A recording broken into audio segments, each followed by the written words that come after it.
have no record. I have no record. But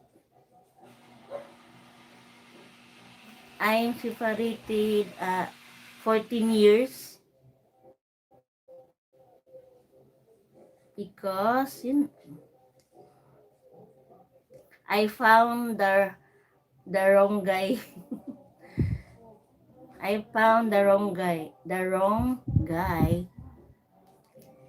I'm not happy her life because we are always fighting, and I have kids at the young age before.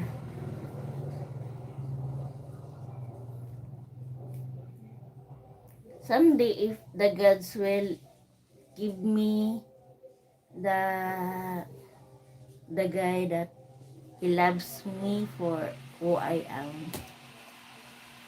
I'm become 55 this year.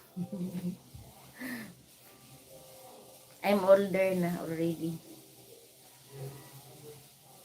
But someday, if they have a guy accept me for who I am. Char! Uy, ako nagusig pa in English sabi, kay na manusblid ko. Dili ba ako perfect mag-English no?